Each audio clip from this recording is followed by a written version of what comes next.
ভাবিনি ৰাতিৰ বুকুত দেখা পালো তোমাৰ ছবি ধৰা দিলা গোপনে আহি হিয়াৰ কোণত।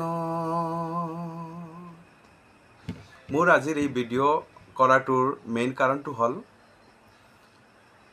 যিহঁতে মিয়া মিয়া বুলি মাতি থাকে, যিজনে মিয়া বুলি মাতি থাকে তেওঁক কিবা ক'ব বিচাৰিছোঁ। আমাৰ জুবিন গাৰ্গক যে হত্যা কৰা হৈছে, যদিও হত্যা কৰা হৈছে, সেই হত্যা কৰা মানুহকেইটা মিয়া আছিল নেকি? নহয়।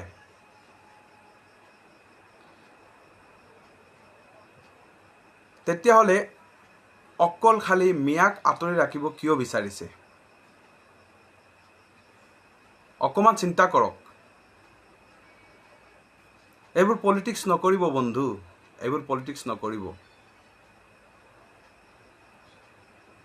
এই মিয়া আৰু অসমীয়া, হিন্দু সেইবোৰ জুবিন গাৰ্গ চব ভাঙি পেলাই গ'ল।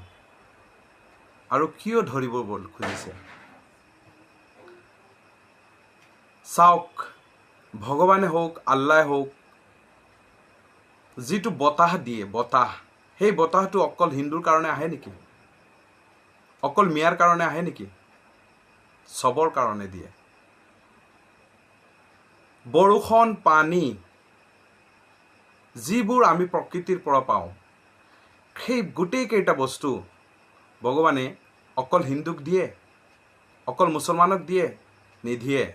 মানুহৰ কাৰণে দিয়ে, মানুহৰ কাৰণে। সেইকাৰণে এই মিয়া, মুছলমান, হিন্দু, খ্ৰীষ্টান এইবোৰ বাদ দিয়ক। হৈ গ'ল আজিকালি কম্পিউটাৰৰ যুগ। মানুহে লেখা-পঢ়া কৰা মানুহে কিয় ইমান কৰিছে আপোনালোকে? আৰু এটা বস্তু মই উদাহৰণৰ কাৰণে ক'ব বিচাৰিছোঁ।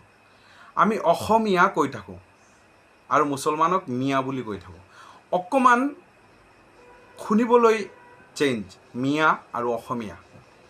এইটো আমি এছামিজ মানুহে গম পাওঁ যে মিয়া আৰু অসমীয়া